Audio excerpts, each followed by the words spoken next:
주님, 이 시간 주의 말씀 앞에 우리가 있습니다. 주여 말씀하옵소서. 종이 듣겠나이다. 들을 귀를 주시고 깨닫는 마음을 주시고 이 말씀의 은혜에 살아갈 수 있는 손과 발의 은혜를 허락하옵소서. 예수님 이름으로 기도드리옵나이다. 아멘. 매 주일마다 늘 은혜 받지만 오늘 찬양도 참 큰 은혜가 있었습니다. 감사합니다. 한 번 듣기는 너무 아깝죠? 이 시간 찬양대 앵콜할 수도 없고 예배 마치고 여러분 축도 끝난 다음에 후주 후에 우리 찬양대가 한 번 더 합니다. 아시지요? 급한 일 없는 분들은, 너무 시장하지 않으신 분들은 남아서 한 번 더, 제가 보기에는 두 번째 할 때가 더 잘하는 것 같아요. 찬양에 더 은혜 받을 수 있길 바라고, 귀한 찬양으로 영광 돌리신 우리 찬양대 찬양으로 하나님께서 기뻐 받으실 줄로 믿습니다. 어젯밤에 늦게 잠자기 전에 핸드폰을 들었더니 영상 하나가 이렇게 딱 뜹니다. 어두운 밤하늘에 노란 불빛들이 막 피어오르고 뭐가 막 번쩍번쩍 터오르는 겁니다. 그래서 저는 이게 어젯밤에 한강 주변에 있었던 한강 서울 불꽃 축제구나. 기사를 보니까 100만 명이 넘는 사람들이 거기 모였대요. 100만 명. 우리 얘기만 들었지 상상이 안 가는 숫자죠. 100만 명의 인파가 그 불꽃놀이를 즐기려고 한강 주변에 여의도 인근에 모여가지고 그 일대는 전철이 안 쓸 정도로 난리였다는 겁니다. 당연히 그 영상인 줄 알았는데 그 불꽃을 보면서 비명소리가 들립니다. 비명소리가 들리는데 이것은 불꽃을 보고 감탄하는 소리가 아닙니다. 아주 고통스럽게 절규하는 절망스러운 비명소리입니다. 뭐가 이상해서 자세히 보니까 한강 불꽃 축제가 아니라 뭐였을까요? 이스라엘에 떨어지는, 지금 전쟁 중 아니에요, 많은 미사일들을 아이언돔이라고 그러죠. 예루살렘에 있는 그 요격하는 미사일들이 또 쏴가지고 그거를 맞춰서 떨어뜨리는 그 장면입니다. 그것을 보고서 예루살렘 시민들이 비명을 지르는 절규 소리였습니다. 문득 생각해 봅니다. 같은 시간에 지구 한쪽 편에서는 머리 위로 미사일이 날아오고, 같은 시간에 100만 명이 넘는 우리 대한민국 국민들은 그 하늘에 터지는 불꽃을 보겠다고 그 많은 100만 명의 사람들이 그 자리에 몰려오고, 그 마음에 그런 여러 가지 생각이 들었습니다만 나는 불꽃 축제 안 갈랜다. 나는 불꽃 축제 안 갈랜다. 가고 싶지 않은 마음이 들었습니다. 그렇다고 지금 거기 가 있는 100만 명, 어쩜 우리 교인 가운데도 거기에 다녀오신 분 있을지 모르겠습니다. 그런 분들을 정죄해야 하진 않습니다. 나는 갈 수 있습니다. 물론 토요일에서 주일 준비하라고 안 가긴 하지만 갈 수는 있습니다만 나는 저 전쟁이 끝날 때까지 저런 불꽃놀이는 안 갈란다. 마음에 결심합니다. 못 가는 게 아니라 안 가는 겁니다. 그것은 내가 스스로 결단하는 겁니다. 우리가 지금 이 아침에 교회로 나오셨습니다. 이 교회는 예배당이 교회가 아니지요. 예수 그리스도를 구주로 고백하는 한 생명 한 생명이 두세 사람 이상 이름으로, 내 이름으로 모인 그것이 주님이 함께 하시는, 예배 받으시는 교회가 됩니다. 그러므로 성도 한 분 한 분이 그리스도를 구주로 고백하며 주님 앞에 나왔을 때 우리를 하나님은 성도라고, 거룩한 무리라고 불러주시는 것입니다. 다양한 얼굴도 같지 않은, 심지어 쌍둥이라도 얼굴이 다르고 쌍둥이라도 뭐가 달라요. 한 부모 밑에 나온 자녀들도 얼마나 다릅니까?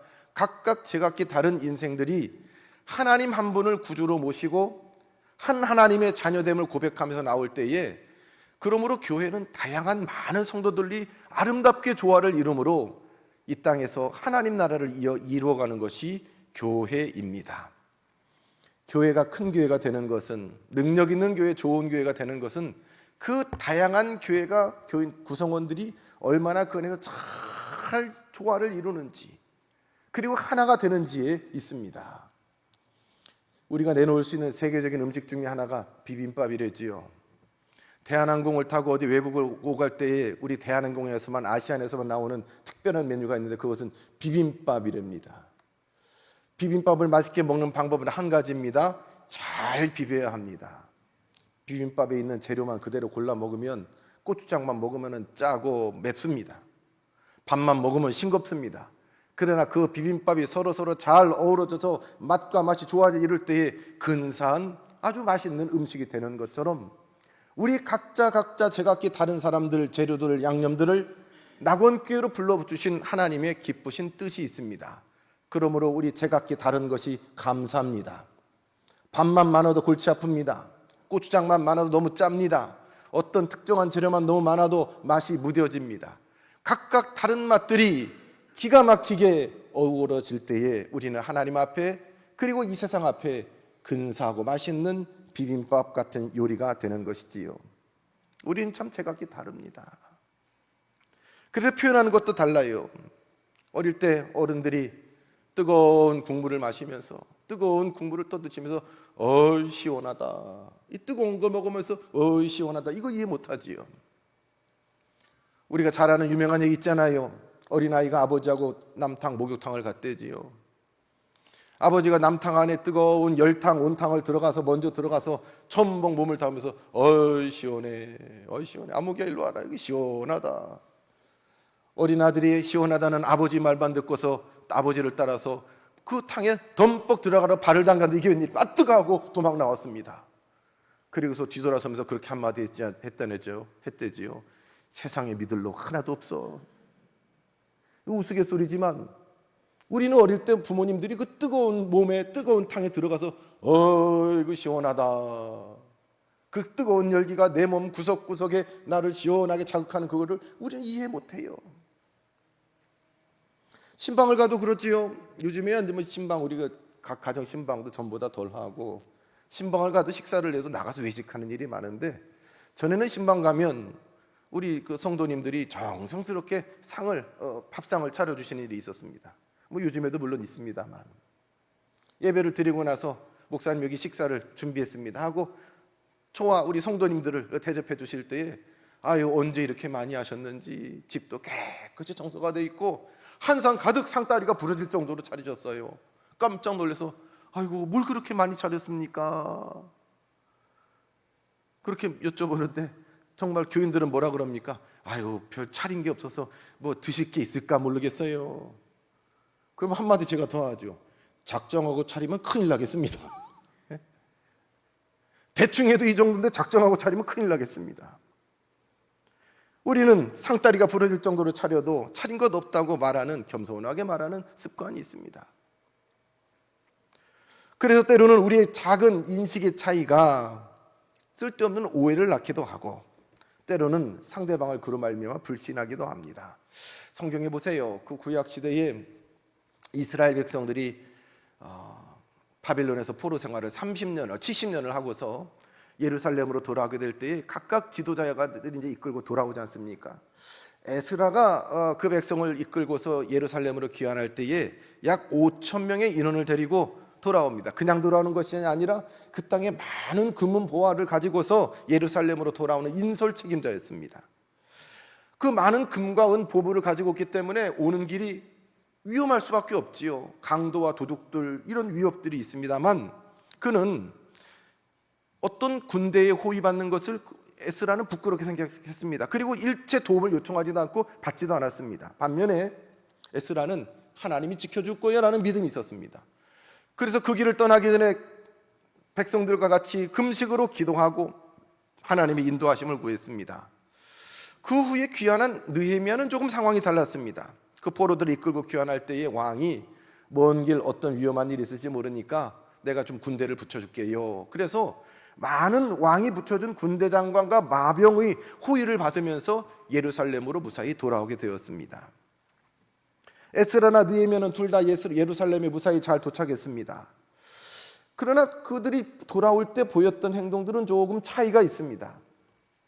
만일 에스라를 좀 높이 치는 사람이라면 느헤미야를 어떻게 평가하겠습니까? 간혹 아이고 믿음이 없어가지고 하나님이 지켜줄 건데 뭐를 이방 임금한테 이것저것 요청을 해가지고 호의를 받으면서 와. 하나님의 천군 천사가 지켜줄 텐데 무슨 이방의 군대들을 붙여가지고 와. 느헤미야 너무 인간적이야, 믿음 없어라고 말할 수 있겠지. 또 느헤미야를 높이치는 사람은 뭐라고 말할 수 있겠습니까? 에스라 너무 믿음이 없어. 왜냐하면 하나님이 자기 방식대로 지켜주신다고 생각하는 거 아니야? 하나님은 전지전능하신 분이어서 이방의 왕과 백성도 하나님이 도구로 쓸 수 있다는 거예요.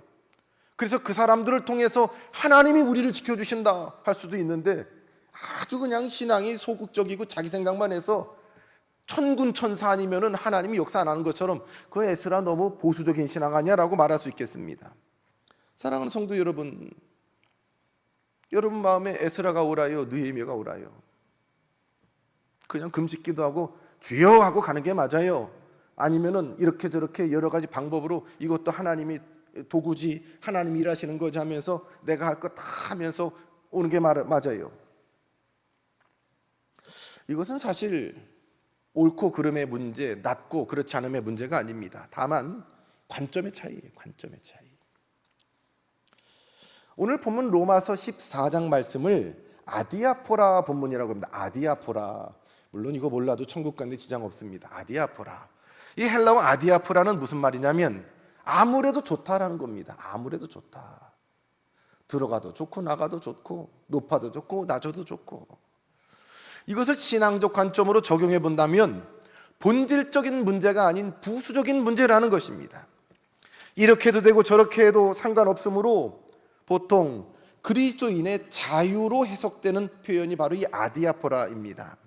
예를 들면 갈라디아서 2장에 보면 이방인들이 예수 그리스도를 구주로 고백하고 유대인이 아닌 이방인들이 교인이 되기도 합니다.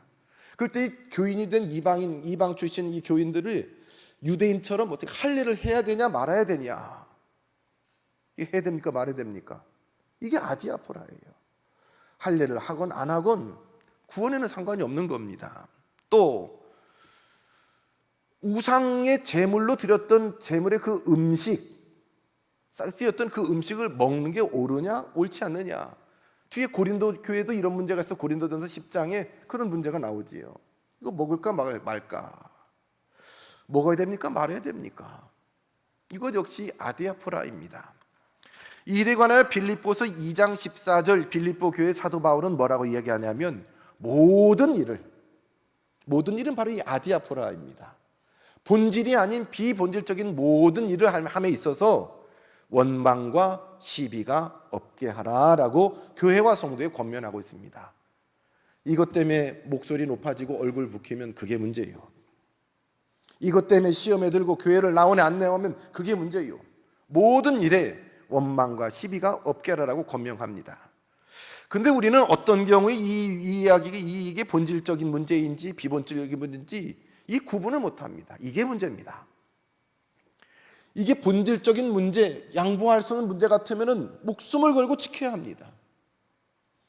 그것이 본질이 아니고 비본질이면 얼마든지 양보할 수 있습니다.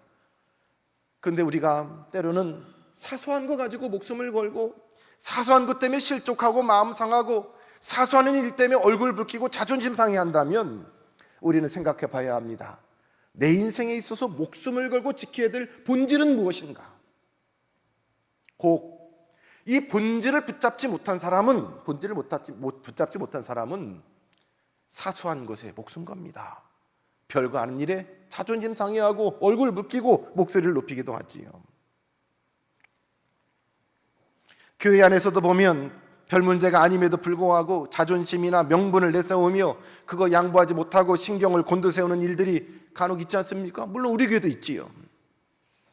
그런 것에 집착하다 정말 형제를 잃고 교회의 화평을 깨뜨리고 하나님을 향한 영광을 훼손한 일들이 얼마나 많습니까?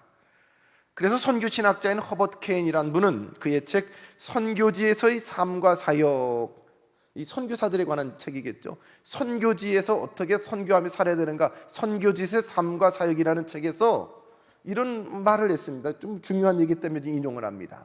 뭐라고 얘기했냐면 어렵지는 않습니다. 본질적인 것에서는 연합하고 비본질적인 것에서는 자유하고 모든 것에 사랑을 더하라. 이거 어려운 일도 아니죠. 어려운 말이 아니지요. 본질적인 것은 어떻게 해요? 연합하고, 비본질적인 것은 자유하고, 그리고 이 모든 것에 놓칠 수 없는 가치가 뭐예요? 사랑을 더하라. 우리 모두는 성령님께서 비본질적인 것과 본질적인 것을 구분할 수 있는 지혜를 주시기 바랍니다.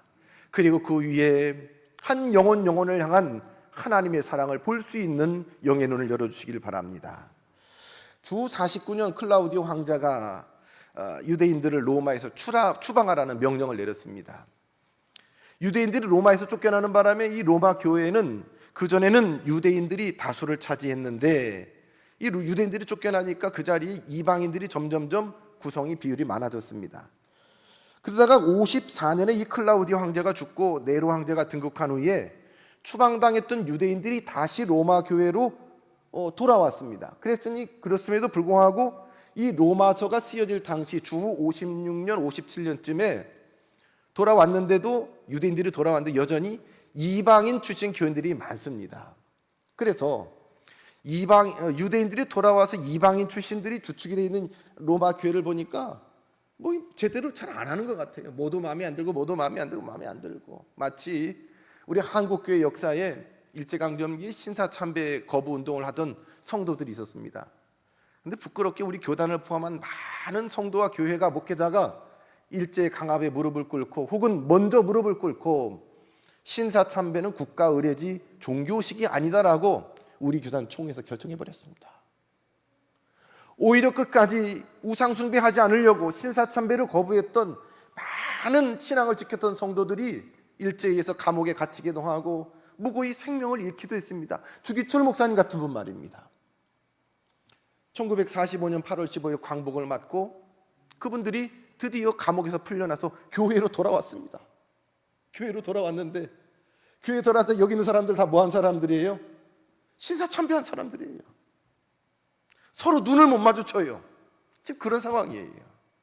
유대인들이 돌아왔는데 와 보니까 이방인 출신 교인들이 많은데 엉망이에요. 유대인 교인들이 보기에는. 우리 없는 사이에 하나님을 믿는다고, 예수님 믿는다고 하는데 뒤죽박죽 엄청 무질서해가지고 서로 비판한 일이 있습니다. 저거 봐라, 저 믿음이 없어가지고 우리 없는 사이에 이런 짓들을 하고 이것도 없고. 이 유대인 출신 교인들은 이방인 출신 교인들을 비판하고 판단하고 정죄했습니다.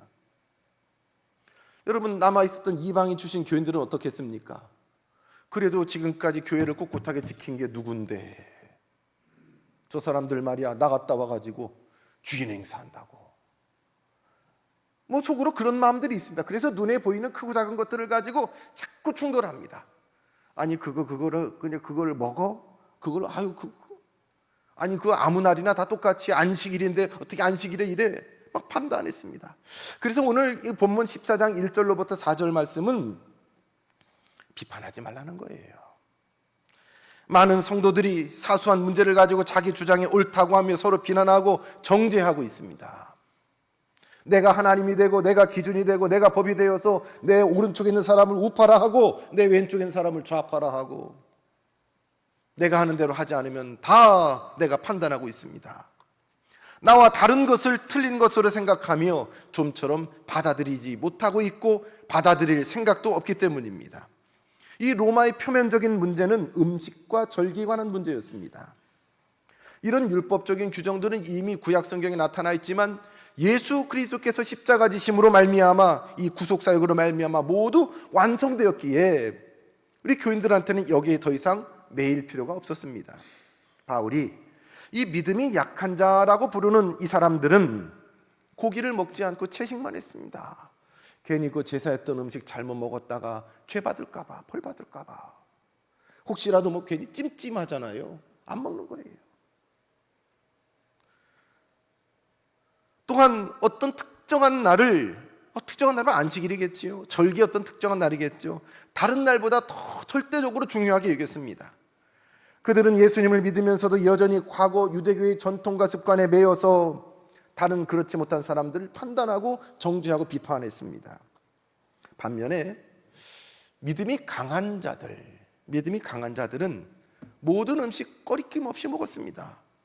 그리고 모든 날들을, 물론 안식일이 중요하지만 소중하지만 그렇지 않은 모든 날들도 잘 살아야 한다라고 그렇게 살았습니다. 믿음이 강한 사람들은 복음이 가져다주는 자유를 전혀 누리지 못하는 믿음이 약한 자들을 향해서 아이고 저 믿음이 조금해가지고 저 믿음이 꽉 막혀서 정죄하고 판단했습니다. 반면에 믿음이 약한 자들은 약한 자들 나름대로 강한 자들의 그 자유분방한 태도를 못마땅히 여기면서 저러고도 저 예수 믿는다고 하면서 비판했습니다. 이런 로마 교회의 모습을 사도 바울을 보면서 하나님은 바울을 통하여 우리 모두가 하나님의 종인데 주인도 아닌 우리가 남의 하인 비판하는 것은 주제넘은 행동이라고 지적하고 있습니다. 고기를 먹거나 안 먹거나 그날을 중히 여기거나 덜 중요하게 여기거나 이런 문제들은 사실 목숨을 걸고 지켜야 할 문제가 아닙니다. 교육전사 때 개척한 한 3년 정도 되는 교회를 섬겼던 적이 있었습니다. 3년인데도 하나님 은혜 주셔서 한 80명 정도 모이는 적당한 자립하는 교회가 되었습니다.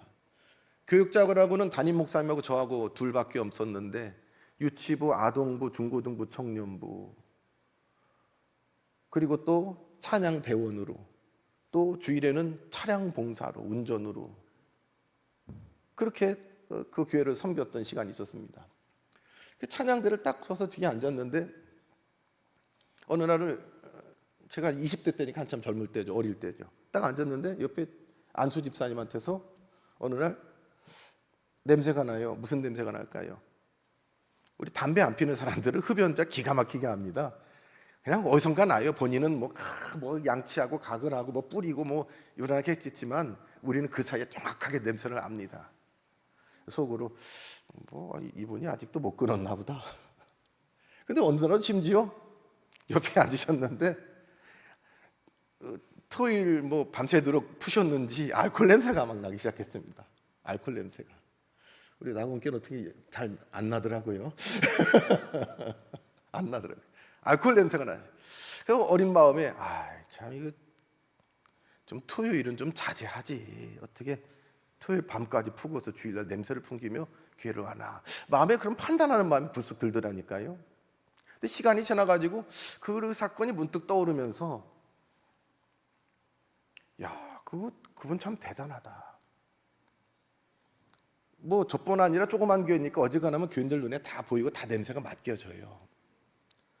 그저 너무나 그 냄새 나고 그 술이 들깨고 그런 상황이면은 한 주 이렇게 해도 될 텐데 그래도 나와서 찬양하고 그래도 나와서 교사하고 저는 그분이 다시 보였습니다. 처음에 딱 생각했을 적에는 안수 집사가 돼가지고 아직도 못 끊고 그거 그런 마음이 딱 들었는데 지나고 나니까 그럼에도 불구하고 교인들 앞에 사실 뭐 자랑스럽진 않잖아요, 굳이요. 그럼에도 불구하고 냄새나도 와서 예배의 자리를 지키고 자기가 주신 그 봉사의 자리를 지키고 사명을 지키는 그 모습이 그게 뭘까라는 생각이 들었습니다. 저는 그 뒤가 더 훌륭하다고 생각합니다. 우리 찬양대원들 그래도 오셔야 합니다. 예, 맡아도 냄새나도 모른 척 하세요. 찬양대가 있으니까 찬양대만.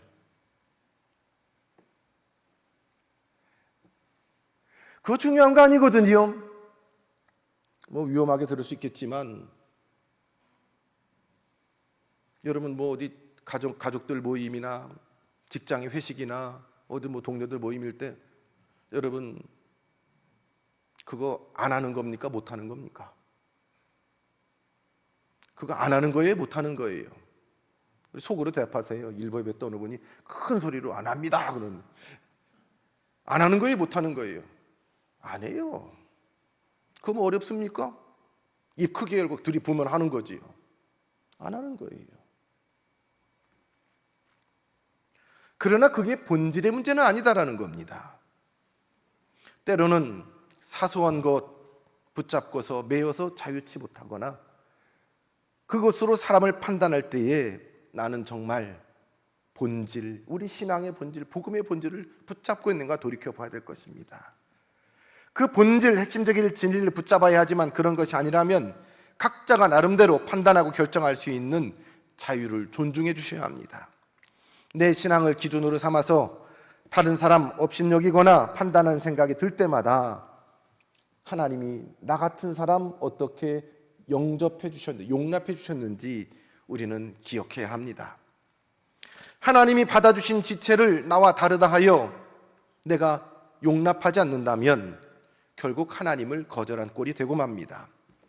신앙의 본질이 아닌 것에는 섬김의 모습의 차이가 있을 수 있음을 인정하면서 우리 공동체 안에 그것으로 말미암아 분열되지 않도록 노력해야 합니다. 5절로부터 9절 말씀에는 바울은 이제 이런 두 번째 권면을 합니다. 비판하지 말라고 이야기하고, 두 번째, 그보다 중요한 것은 우리의 삶의 목적과 방향을 분명히 하라고 가르칩니다. 바울도 믿음의 확신으로 따진다면 강한 자 아니겠습니까? 공동체 안에서 믿음이 연약한 자들을 받으라라고 권면합니다. 보자기가 주먹을 감쌀 수 있는 것처럼 하나님께서 내가 다른 사람보다 조금 더 좋은 믿음을, 큰 믿음을, 지혜의 마음을, 분별력을 주셨거든 그렇지 못한 자를 품으라는 거룩한 사명으로 주신 줄로 믿습니다. 자신의 기준을 비추어서 상대방을 업신여기거나 비판하며 정죄하지 않을 뿐더러 우리 모든 그리스도를 안에 있는 사람들은 자기 자신을 위해서 사는 것이 아니라 주님을 위해서 사는 것을 잊지 말아야 합니다. 바울은 누가 더 옳고 그르고 판단하지 않습니다. 어떤 것을 먹든, 모든 것을 먹든, 채소만 먹든, 또한 어떤 특정한 날을 소중히 여기든, 그 모든 날의 문제를 동일하게 여기든 그것이 공동체의 하나됨을 깨트릴 만큼 본질적인 문제가 아니다라고 선언하고 있습니다. 그러므로 그리스도인들에게는 무엇을 하느냐 하지 않느냐보다 더 중요한 것은 그것을 왜 하느냐는 거예요. 왜 안 하느냐는 거예요. 그 동기를 우리는 하나님 앞에 설명할 수 있어야 되겠습니다. 성도들은 무슨 일을 하든지 주님을 위해, 주님의 나라를 위해서 해야 합니다. 그래서 때로는 먹기 힘든 것, 먹을 수 있는 은혜도 받으셔야 합니다. 먹을 수 있지만 안 먹을 수 있는 은혜도 받으셔야 합니다. 이 말씀하는 게 참 제가 부끄러운 게, 제가 그 입이 짧잖아요. 저 원래 풀만 먹던 사람 아니겠습니까? 일체 어류, 동물, 육류를 일체 안 했습니다. 풀만 먹어도 행복한 사람입니다. 근데 나는 문제가 없는데 사역을 하다 보니까 제가 풀만 먹으니까 교인들이 불편하고 옆에 있는 분들이 좀 힘들어하세요. 그래서 마음에 아이고 이거 안 되겠다. 선교지 가면은 그 사람들 먹는 거 먹어야 선교 안 되는데 그 다음엔 선교 식사로 생각하고 눈 딱 감고 안 먹었던 것 돼지갈비도 뜯어서 오물오물 씹는 척하고 꿀꺽 삼키고, 회도 우물우물 씹어서 그 물컹한 식감이 참 어색하고 불편했지만 주의하고 선교 식사로 삼키고, 많이 사람 된 겁니다. 이게 아직도 좀 뭐가 안 되는 게 있는데 최근에는 하나님 은혜로 제가 못 먹던 거 또 먹게 됐습니다. 하나님 좀 더 은혜 주시면 다 먹을 겁니다. 다 먹을 수도 있고 다 먹지 않을 수도 있어야 되지 않겠습니까? 살아도 주님을 위해서 살고 죽어도 주님을 위해 죽습니다. 먹어도 주님을 위하여 먹을 수 있지만 주님을 위해서 안 먹고 절제할 수 있습니다. 우리가 주의 소유인 것은 그리스도의 죽음과 부활의 근거를 가집니다. 그리스도 주님은 죽은 자와 산 자의 주님이 되시기 위해서 친히 죽음에서 살아나셨기 때문입니다. 성도는, 저와 여러분은, 그리고 이 땅의 모든 피조물들의 주인은 하나님이시기 까닭에 우리는 그분을 위해서 살고, 우리가 서로 종된 우리가 다른 종된 지체들을 판단할 자격이 없는 것입니다. 또한 하나님은 우리에게 말씀하십니다. 다른 지체를 비판하지 말라는 말과 함께 하나님의 심판에 관하여 말씀하십니다. 나랑 신앙이 다르다는 이유로 다른 지체를 비판하고 비난하는 것은 다른 지체를 향한 하나님의 주권과 소유권을 생각하지 않기 때문입니다. 그리고 더 나아가 우리 각자가 우리가 행한 그 일로 하나님의 심판대 앞에 설 것을 우리는 알아야 하는 것입니다.